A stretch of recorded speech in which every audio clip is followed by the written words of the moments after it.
Hello students, आज की video class 9th के लिए है। आज हम चैप्टर नंबर 5 यूक्लिड्स ज्योमेट्री इसके बारे में पढ़ेंगे। ठीक है, तो नया चैप्टर है, आज से हम स्टार्ट कर रहे हैं यूक्लिड्स ज्योमेट्री। आज इंट्रोडक्शन पार्ट है, तो इसका हम पहले थोड़ा सा इंट्रोडक्शन जान लेते हैं। तो यहाँ पर देखिए यूक्लिड्स ज्योमेट्री जो टाइटल है, चैप्टर नंबर 5 का जो नाम है यूक्लिड्स ज्योमेट्री, इसको पहले समझ लेते हैं। तो यूक्लिड जो यहाँ पे नाम लिखा हुआ है, देखिए ये यूक्लिड लिखा हुआ है, ये क्या है?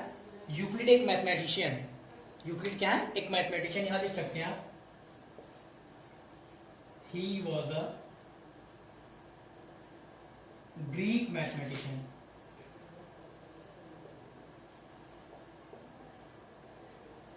यूक्लिड जो है वो क्या थे? एक मैथमेटिशियन थे। यूक्लिड यहाँ देखिए हमने लिखा, Euclid was a Greek mathematician. Euclid एक ग्रीक मैथमेटिशियन थे जिन्होंने क्या किया था? ज्योमेट्री में, जो ज्योमेट्री है, पहले ज्योमेट्री का मतलब भी समझ लेते हैं। ज्योमेट्री क्या है? अगर ज्योमेट्री की बात की जाए तो ज्योमेट्री दो वर्ड से मिलकर बना है। ज्योमेट्री दो वर्ड से मिलकर बना है। अगर हम यहाँ पे ज्योमेट्री को ब्रेक करें, ज्योमेट्री वर्ड को ब्रेक करें, तो जियो एक बनेगा, जियो दूसरा बनेगा मेट्री। तो जियो का मतलब अर्थ, जियो का मतलब अर्थ, और मेट्री का मतलब मेजरमेंट।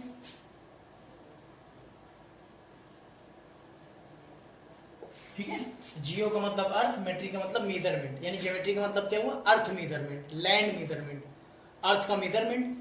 ठीक है, वैसे बेसिकली हम लोग ज्योमेट्री में पढ़ते क्या है? हम लोग बेसिकली ज्योमेट्री में पढ़ते हैं जैसे लाइंस है, लाइन जानते हैं ना, कोई स्ट्रेट लाइन है, ये लाइंस, ये कर्व्स होते हैं, आर्क लगाते हैं ना, कर्व्स, आर्क, और अलग अलग तरह के ज्योमेट्रिकल शेप्स, जैसे रेक्टेंगल है, स्क्वायर है, सर्कल है, ट्राइंगल है।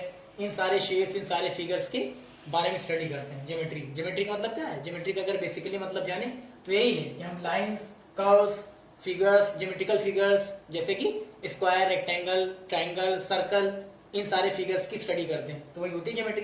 लेकिन अगर ज्योमेट्री का मतलब हम जाने तो जियो, यहाँ पे देखिए ज्योमेट्री को अगर ब्रेक किया जाएगा तो जियोमेट्री, जियो का मतलब अर्थ, मेट्री का मतलब मेजरमेंट। तो अगर ज्योमेट्री का मतलब हम निकालें तो ज्योमेट्री का मतलब क्या? अर्थ मेजरमेंट, अर्थ का मेजरमेंट, लैंड का मेजरमेंट, यही तो। ठीक है, तो यूक्लिड क्या है आप जान गए। यूक्लिड क्या है? He was a Greek mathematician. Euclid जो है एक ग्रीक मैथमेटिशियन थे। ठीक है, और ज्योमेट्री क्या है? ज्योमेट्री का मतलब अर्थ मेजरमेंट, जियो का मतलब अर्थ, मेट्री का मतलब मेजरमेंट, अर्थ मेजरमेंट। चलिए अब आते हैं कि जो यूक्लिड्स ज्योमेट्री, इसके बारे में हमें पढ़ना क्या है। तो यूक्लिड्स ज्योमेट्री में हमें पढ़ना क्या है? जो मैथमेटिशियन यूक्लिड्स हैं, इन्होंने कुछ एग्जाम्स और कुछ पोस्टुलेट्स हमें बताए। इन्होंने अपनी रिसर्च की है ना, अपने एक्सपेरिमेंट किए, उससे इन्होंने कुछ अजम्पशंस निकाली, जिसे हम लोग कुछ अजम्पशंस निकाली। अजम्पशंस को हम क्या बोलते हैं? अजम्पशंस को ही हम कह रहे हैं एक्सियम्स या पोस्टुलेट्स। जो इन्होंने अजम्पशंस निकाली उसको हम बोलते हैं एक्सियम्स और पोस्टुलेट। तो जो एक्सियम्स और पोस्टुलेट यूक्लिड्स ने बताई है, उनके बारे में ही हम यूक्लिड्स ज्योमेट्री ये जो चैप्टर है पढ़ेंगे। एक्सियम्स क्या होती है, पोस्टुलेट्स क्या होती है, उन्हीं एक्सियम्स, उन्हीं पोस्टुलेट्स पे इनमें आपको क्वेश्चंस भी मिलेंगे सॉल्व करने के लिए। ठीक है, तो सबसे पहले हम जान लेते हैं वो एक्सियम्स और पोस्टुलेट्स हैं क्या। तो एक्सियम्स का मतलब होता है सिद्धांत, पोस्टुलेट्स का मतलब होता है अभिधारणाएं। ठीक है, तो चलिए लिख लेते हैं यहाँ पे, इसको मिटा दें। एक्सियम्स पर लेते हैं, यहाँ लिखिए एक्सियम्स। एक्सियम्स क्या होती है? एक्सियम्स जो होती है सिद्धांत। एक्सियम्स को हम क्या बोलते हैं? सिद्धांत। ये सिद्धांत किसने बताए? जो मैथमेटिशियन, ग्रीक मैथमेटिशियन यूक्लिड्स ने बताए। ठीक है, तो यहाँ पे हम लिख देते हैं एक्सियम्स होते क्या है? सिद्धांत। उसकी हिंदी क्या होती है? सिद्धांत। लेकिन ये यूज कहाँ होते हैं? एक्सियम्स जो होते हैं वो मैथमेटिक्स के हर पार्ट में, एवरी पार्ट में यूज होते हैं, कहीं पे भी यूज कर सकते हैं। ठीक है, चाहे वो अलजेब्रा हो, चाहे ट्रिग्नोमेट्री हो, चाहे ज्योमेट्री हो, चाहे स्टैटिक्स हो। यानी एक्सियम्स जो होती हैं वो मैथमेटिक्स की हर पार्ट में यूज होती है। तो इसलिए हम लिख सकते हैं एक्सियम्स को कि एक्सियम्स एप्लीकेबल, यहाँ देखिए axioms applicable for every part in mathematics.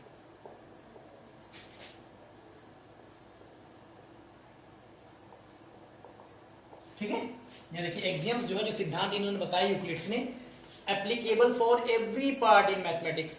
यानी कि एक्सियम्स को हम मैथमेटिक्स के हर पार्ट में यूज करते हैं। हर पार्ट, जैसे मैथमेटिक्स पार्ट की बात करें तो अलजेब्रा हो गया, ट्रिग्नोमेट्री हो गई, स्टैटिक्स हो गई, ज्योमेट्री हो गई, सारे पार्ट्स में चाहे जहां हम एक्सियम्स यूज करते हैं। ठीक है, लेकिन अब दूसरा है पोस्टुलेट्स, इन्होंने दिए पोस्टुलेट्स। ये देखिए पोस्टुलेट्स, पोस्टुलेट्स क्या होते हैं? पोस्टुलेट्स का मतलब होता है अभिधारणाएं। अगर हिंदी बताएं पोस्टुलेट्स की तो अभिधारणाएं। ये कहाँ पे यूज होती हैं? जो पोस्टुलेट्स होते हैं वो केवल मैथमेटिक्स के कौन से पार्ट में? केवल ज्योमेट्री पार्ट में, केवल ज्योमेट्री पार्ट में यूज होते हैं। तो लिख दे रहे हैं यहाँ पे एप्लीकेबल फॉर, जो पोस्टुलेट्स होती हैं वो applicable for only in geometry.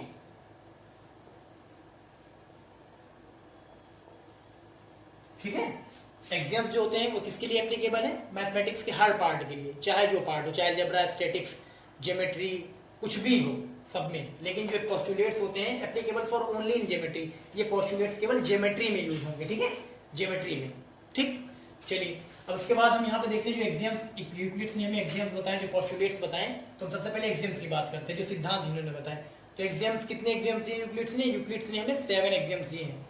ठीक है, तो यहाँ पे हम लिख लेते हैं। देखिए यहाँ पे एग्जाम्स जैसे हमने लिखा है तो यहाँ लिख ले रहे हैं axioms there are 7 axioms, there are 7 axioms. तो 7 एग्जाम्स है तो हम फर्स्ट ले ले रहे हैं यूक्लिड्स का जो फर्स्ट एग्जाम है। यूक्लिड्स के फर्स्ट एग्जाम इन्होंने क्या कहा? इन्होंने कहा things which are equal to same thing are equal to one another. जो फर्स्ट एग्जाम है उसकी स्टेटमेंट क्या है? Things which are equal to same thing are equal to one another. यहां लिख ले रहे हैं। देखिए फर्स्ट एग्जाम की स्टेटमेंट है things which are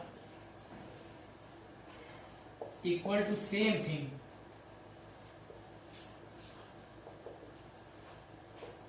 are equal to one another, are equal to one another. ठीक, यहां एग्जांपल भी ले ले रहे हैं। चलिए देखिए फर्स्ट एग्जाम है, यहां स्टेटमेंट देखिए दी गई फर्स्ट एग्जाम की। Things which are equal to same things are equal to one another. यानी स्टेटमेंट का मतलब है कुछ चीजें जो कि कॉमन चीजों के इक्वल हो। जैसे देखिए things which are equal to same thing, कुछ चीजें जो कि एक जैसी चीजों के इक्वल हो, वो आपस में इक्वल होती हैं। इस स्टेटमेंट का क्या मतलब हुआ? Things which are equal to same thing are equal to one another. यानी कुछ चीजें जो कि एक जैसी चीजों के या कॉमन चीजों के इक्वल हो, वो आपस में इक्वल होती हैं, वो अपने आप में इक्वल होती हैं। ठीक है, जैसे एग्जांपल दे दिया अगर हम यहाँ पे देखिए एग्जांपल मान लीजिए हमने ले लिया इफ, यहाँ देखिए अगर ले लिया गया a is equal to B, if a is equal to B and, और ले ले रहे हैं c is equal to B. यहाँ देखिए if a is equal to B and c is equal to B, तो होगा क्या? देन यहाँ पे हो जाएगा a is equal to c, then हो जाएगा यहाँ पे a is equal to c। यहाँ पे देखिए स्टेटमेंट क्या कह रही है? Things which are equal to same things are equal to one another. यानी कि चीजें या कुछ चीजें जो कि कॉमन चीजों के इक्वल हो, कुछ चीजें जो कि सेम थिंग का मतलब एक जैसी, कुछ चीजें जो कि एक जैसी चीजों के इक्वल हो या कॉमन चीजों के इक्वल हो कह सकते हैं, तो वो क्या होंगी? आपस में इक्वल होंगी, वो अपने आप में इक्वल होंगी। जैसे देखिए एग्जांपल दिया गया if a is equal to B, अगर a b के इक्वल है और c b के इक्वल है। यहाँ पे देखिए a और c क्या है? सेम चीजों के इक्वल है, कॉमन चीजों के इक्वल है। ये भी b के इक्वल है, ये भी b के इक्वल है। तो जब कोई चीज सेम चीज के इक्वल हो, सेम चीज के इक्वल होगा तो वो आपस में भी इक्वल होंगे, a c, वो अपने आप में भी इक्वल होंगे। तो फर्स्ट एग्जाम यही है। ठीक है, समझ में आ गया होगा। चलिए सेकंड लिखते हैं। सेकंड देखिए यहाँ पे सेकंड एग्जाम जो दी गई है, सेकंड है यहाँ देखिए if equals are added to equals, if equals are added to equals, यहाँ देखिए if equals are added to equals whole are equal.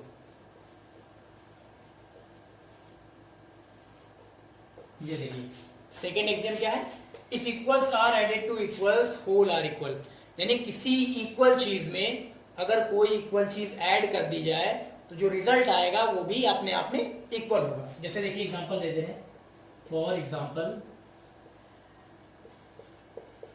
देखिए if equals are added to equal, यानी किसी इक्वल चीज में कोई इक्वल चीज ऐड कर दी जाए तो जो रिजल्ट आएगा यानी जो कह सकते हैं सम आएगा वो भी आपस में इक्वल होगा। जैसे मान लीजिए देखिए यहाँ पे अगर मान लीजिए a is equal to B दिया गया है, a is equal to B दिया है। अब ये देखिए दोनों इक्वल चीज है। अब किसी इक्वल चीज में हमको इक्वल चीज ऐड करनी है, यानी दोनों साइड कोई इक्वल चीज, मान लीजिए हम c ऐड कर दे रहे, इधर भी c ऐड कर दे रहे, इधर भी c ऐड कर दे रहे, तो जो रिजल्ट आया ए प्लस सी, देखिए जो रिजल्ट आया A plus C is equal to B plus C, ये भी क्या होगा आपस में इक्वल होगा।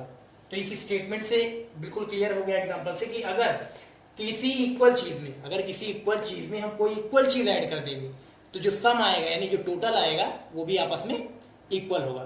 ठीक है, तो चलिए अब हम लिखते हैं थर्ड एग्जाम। फर्स्ट एग्जाम हो गई, सेकंड एग्जाम हो गई, हम लिख लेते हैं कौन सी, थर्ड एग्जाम। तो चलिए इसको मिटा दे रहे हैं।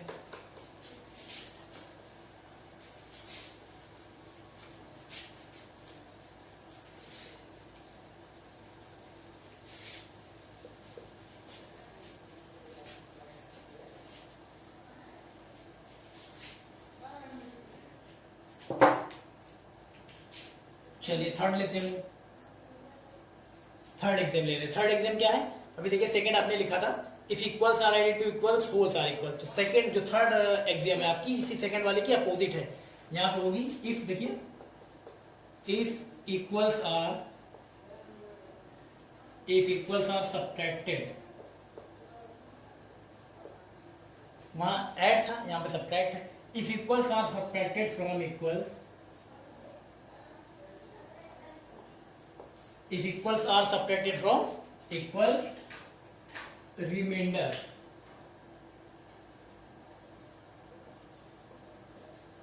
will be equal।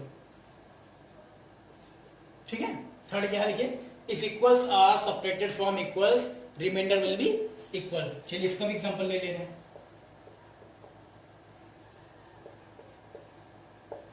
इस स्टेटमेंट का क्या मतलब है, if equals are subtracted from equals remainder will be equal. यहां पे कह रहा है अगर किसी इक्वल चीज में से हम कोई इक्वल चीज माइनस करते हैं तो जो डिफरेंस आएगा यानी जो रिजल्ट आएगा वो भी अपने आप में इक्वल होगा। तो यहाँ पे देखिए अगर मान लीजिए एग्जांपल ले रहे हैं if A is equal to B, A B के इक्वल है। अगर किसी इक्वल चीज में, देखिए ए बी के इक्वल है ना, अब इन इक्वल चीज में से कोई इक्वल चीज माइनस कर दे रहे हैं, ए में से भी सी माइनस कर दे रहे हैं और बी में से भी माइनस कर दे रहे हैं सी। ए में से भी सी माइनस किया, बी में से भी सी माइनस किया, तो जो रिजल्ट आएगा वो भी क्या होगा, अपने आप में इक्वल होगा। जो रिजल्ट आएगा वो भी अपने आप में क्या होगा, इक्वल होगा। ये कहना है किसका, थर्ड एग्जाम का। ठीक है, चलिए फोर्थ एग्जाम पे आते हैं हम लोग। फोर्थ एग्जाम है, स्टेटमेंट यहां लिख दे रहे हैं things which कंसाइड, things which coincide with one another, with one another are equal to one another। ठीक है, देखिए फोर्थ एग्जाम क्या है, things which coincide with one another are equal to one another. यानी कहने का क्या मतलब है, अगर इसका भी हम एग्जांपल लेके आपको बताएं, फॉर एग्जांपल, हाँ देखिए things which are coincide with one another are equal to one another, यानी कोई दो चीजें या कह सकते हैं कुछ चीजें अगर देखने में एक जैसी हैं तो आपस में इक्वल होंगी। ठीक है, things which coincide with one another, यानी कुछ चीजें अगर एक दूसरे से, कंसाइड का मतलब मेल खाना, एक दूसरे से मिल जाना, मिलना, देखने में सेम लगना, कंसाइड मतलब मेल खाना। ठीक है, तो things which coincide with one another are equal to one another, कहने का मतलब है इस स्टेटमेंट का कि कुछ चीजें अगर एक दूसरे से मेल खाती हैं तो वो एक दूसरे के इक्वल होंगी। जैसे मान लीजिए देखिए हमने कंपास का, कंपास जानते हैं ना, कंपास गोला प्रकार, उसके बाद हमने क्या किया, कोई सा भी रेडियस लेके, मान लीजिए हमने कंपास से 4 सेंटीमीटर रेडियस ले लिया, 4 सेंटीमीटर रेडियस लेके कंपास से एक सर्कल बनाया, ये बनाया हमने एक सर्कल। ठीक है, ये कितना रेडियस लेके 4 सेंटीमीटर, सेंटर इसका भी हुआ है। ठीक, और उसी रेडियस से 4 सेंटीमीटर रेडियस से हमने क्या किया, एक दूसरा सर्कल बनाया, इसी के साइड में एक दूसरा सर्कल बना लिया। यहाँ पे भी देखिए सेंटर क्या है, वो इसका भी रेडियस क्या है 8। तो यहाँ पे देखिए ये दोनों चीजें क्या है, दोनों क्या है, सर्कल है, इसका रेडियस भी 4 सेंटीमीटर, इसका रेडियस भी 4 सेंटीमीटर। तो कुछ चीजें जो देखने में एक जैसी हूँ, यानी देखने में एक दूसरे से मेल खाती हूँ, तो देखिए ये भी सर्कल एक दूसरे से मेल खा रही है ना। तो क्या कह रहा है ये स्टेटमेंट जो है आपकी, ये फोर्थ वाला एग्जाम, ये क्या कह रहा है, things which coincide with one another, यानी कुछ चीजें जो देखने में एक दूसरे से मेल खाती हैं वो आपस में इक्वल होती हैं। तो एक दूसरे से मेल खा रहे हैं, ये भी सर्कल, ये भी सर्कल, इसका रेडियस भी 4 सेंटीमीटर, इसका रेडियस भी 4 सेंटीमीटर, तो ये क्या होंगे, ये आपस में इक्वल होंगे। ठीक है, इस स्टेटमेंट का यही मतलब है। चलिए अब आगे बढ़ते हैं हम लोग इसके फिफ्थ एग्जाम पे। फिफ्थ एग्जाम क्या है, देखिए the whole is greater than a part. Fifth क्या है, फिफ्थ स्टेटमेंट है the whole is greater than, ठीक, the whole is greater than a part. Fifth axiom है the whole is greater than a part. इसका मतलब है जो whole होता है वो सारे पार्ट से ग्रेटर होता है। इसे कहने का मतलब है, अगर हम आपको एग्जांपल दें, यहां लिख लेते हैं फॉर एग्जांपल। देखिए एग्जांपल में मान लीजिए हमने ले लिया एक 100 रुपीज का नोट ले लिया। क्या ले लिया? एक 100 रुपीज का नोट ले लिया। अब इसके हमने फुटकर करा दिए, इसके हमने क्या किए? पार्ट्स कर दिए। मान लीजिए इसको 100 रुपीज को हमने क्या कर दिया, इसका एक 50 रुपी का नोट ले लिया, और एक ले लिया हमने 30 रुपी का नोट, और एक ले लिया 20 रुपीज का नोट। ठीक है, देखिए 100 रुपए का हमने क्या किया? फुटकर करा दिया, या कह सकते हैं देखिए यहाँ पे एक 50 रुपी का नोट कर लिया, एक 30 रुपी का और एक 20 रुपीज का। ठीक है, तो अगर हम बात करें इसको कंपेयर कराएंगे 100 रुपीज से 50 को कंपेयर कराएंगे तो होल पार्ट क्या है? 100 है, और पार्ट क्या है? 100 का पार्ट क्या है? 50। तो जब कंपेयर कराएंगे तो 100 क्या आएगा? 50 से ग्रेटर आएगा। तो यहाँ पे जब आप कंपेयर कराओगे, जैसे मान लीजिए होल से करा रहे, होल ये और ये सारे इसके पार्ट है, तो हमेशा क्या आएगा? जो होल होगा वो क्या होगा? जो पार्ट्स हैं उससे ग्रेटर होगा, यानी जो 100 रुपीज है वो 50 रुपीज से ग्रेटर हो गया। ऐसे यहाँ पे भी कराएंगे तो जो 100 होगा वो किससे? 30 रुपीज से ग्रेटर होगा। ऐसे यहाँ पे भी कराएंगे, जो 100 होगा वो 20 रुपीज से ग्रेटर होगा। होगा कि नहीं होगा? तो कहने का मतलब यही है, स्टेटमेंट का मतलब यही, the whole is greater than a part. जो होल होगा, जो बड़ा वाला देखिए जो होल है, जो पूरा होल है, वो क्या होगा? जो पार्ट्स हैं उनसे क्या होगा? ग्रेटर होगा। अब जैसे एक एग्जांपल ये भी ले सकते हैं, जैसे मान लीजिए यूपी है, हमारी स्टेट क्या है? यूपी, उत्तर प्रदेश। तो उत्तर प्रदेश जो है यूपी, वो क्या है? इंडिया का एक पार्ट ही तो है। तो हम ये कह सकते हैं कि क्या, कि जो इंडिया है, इंडिया क्या है? वो होल है, और जो यूपी क्या है? वो एक पार्ट है। तो यूपी जो है वो एक, UP is a part of India, but India is not a part of UP, है ना? देखिए ना, तो यही चीज है, whole is greater than a part, यानी जो होल होगा वो हमेशा क्या होगा? ग्रेटर से, होल जो होगा वो हमेशा क्या होगा? पार्ट से ग्रेटर होगा। जैसे इंडिया जो है वो यूपी से क्या होगा? एरिया में क्या होगा? ग्रेटर होगा। लेकिन कह दिया जाए यूपी जो है वो इंडिया से एरिया में ग्रेटर होगा ना, तो नहीं हो सकता ये। ठीक है, तो बिल्कुल क्लियर है, यहाँ समझिए the whole is greater than a part. जो होल होगा वो पार्ट से ग्रेटर होगा। ठीक है, या ऐसे कह सकते हैं, मान लीजिए देखिए यहाँ पे कोई एक फ्रूट ले लिया गया। क्या कर लिया गया? कोई एक फ्रूट ले लिया गया। अब इसके पार्ट्स कर दिए गए। देखिए मान लीजिए इसके हमने 4 पार्ट कर दिए। यहाँ पे देखिए एक पार्ट ये आया, ऐसे करके एक पार्ट ये आया। तो अब इस होल फ्रूट को अगर इसके पार्ट्स जो आए हैं, जिसके पार्ट्स हैं, इससे कंपेयर कराया जाए तो जो होल आएगा, जो पूरा फ्रूट है, वो क्या होगा? ग्रेटर होगा इस पार्ट से भी। इसको कंपेयर कराएंगे इससे, तो ये होल जो है, ये पूरा फ्रूट इस पार्ट से क्या होगा? ग्रेटर होगा। होगा कि नहीं होगा? चलिए, तो ये हो गया, फिफ्थ एक्सियम हो गया। अब फिफ्थ एक्सियम के बाद हम लोग आते हैं सिक्स वाले पे, इसको मिटा दे रहे हैं।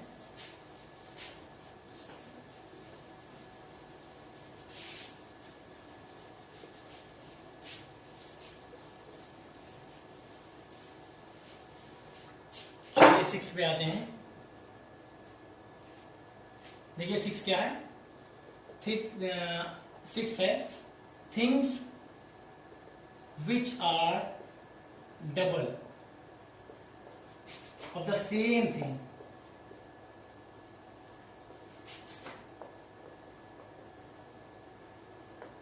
देखिए things which are double of the same thing are equal to one another,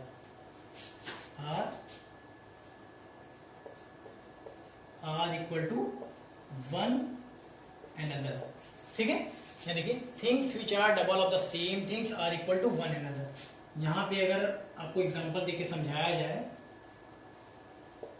इस स्टेटमेंट का मतलब क्या? Things which are double of the same things are equal to one another, यानी कुछ चीजें जो एक जैसी, यानी कि जो सेम चीज के इक्वल, कुछ चीजें जो सेम चीज के, यहां पे देखिए सेम चीज के डबल हो, ऐसे कह सकते हैं आप। कुछ चीजें जो सेम चीज के डबल हो तो आपस में इक्वल होती हैं। देखिए things which are double of the same things are equal to one another.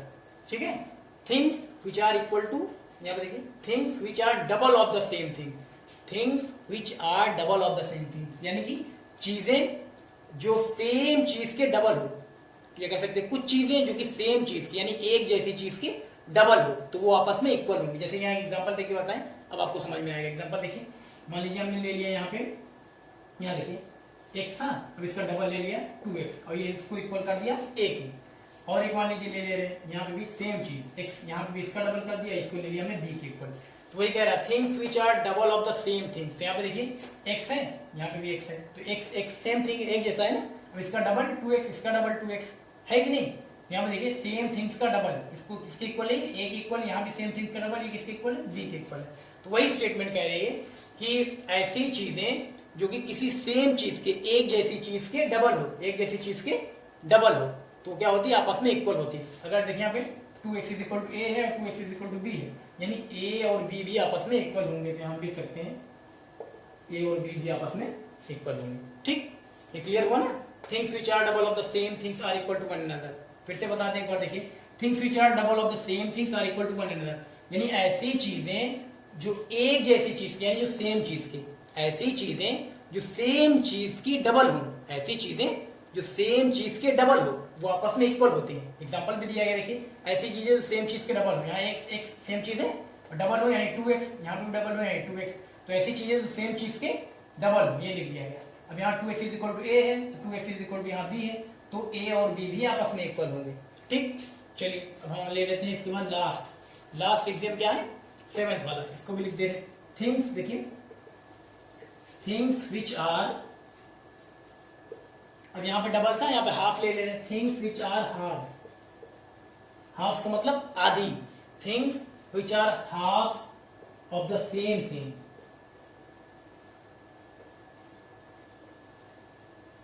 यहाँ देखिए things which are half of the same thing are equal to one another, are equal to one another. ठीक है, देखिए things which are half of the same thing are equal to one another. यहाँ पे भी example लेके आपको बता दे। पहले तो ये जो स्टेटमेंट दी गई इसका मतलब क्या हम आपको बता रहे हैं। देखिए things which are half of the same things are equal to one another, कुछ चीजें जो कि एक जैसी चीज होगी, यानी सेम चीज की, कुछ चीजें जो किसी सेम चीज की हाफ हो, कुछ चीजें जो किसी सेम चीज का मतलब एक जैसी चीज, कुछ चीजें जो किसी सेम चीज की हाफ हो यानी आधी हो, तो आपस में इक्वल होती हैं, तो आपस में इक्वल होते हैं। जैसे एग्जांपल दे रहे हैं आपको, मान लीजिए यहाँ देखिए x ले लिया और यहाँ पे इसका हाफ ले लिया, तो ये हो जाएगा हाफ x, लेकिन इसके इक्वल है, a के इक्वल है। अब यहाँ पे फिर से देखिए x ले लिया, इसका हाफ कर दिया तो हाफ x हो जाएगा, ये मान लीजिए b के इक्वल है। तो अगर यहाँ पे देखिए कुछ चीजें जो कि किसी सेम चीज के, कुछ चीजें जो कि किसी सेम चीज के हाफ है, कुछ चीजें जो किसी सेम चीज के हाफ है, तो आपस में इक्वल होती है। यहाँ पे देखिए half X is equal to A, half X is equal to B, तो यानी कि ए और बी भी आपस में इक्वल होंगे। बोलिए, ठीक है। इस 7th एग्जाम्स के according things which are half of the same things are equal to one another, यानी कुछ चीजें जो कि किसी सेम चीज की हाफ है, यानी किसी सेम चीज की आधी है, तो वो आपस में इक्वल होंगी। ठीक, ये देखिए एग्जांपल भी दिया गया। तो ये आपको बताएगी क्या? एग्जाम्स जो दिए गए थे किसके? यूक्लिड्स के एग्जाम्स। कितने एग्जाम्स?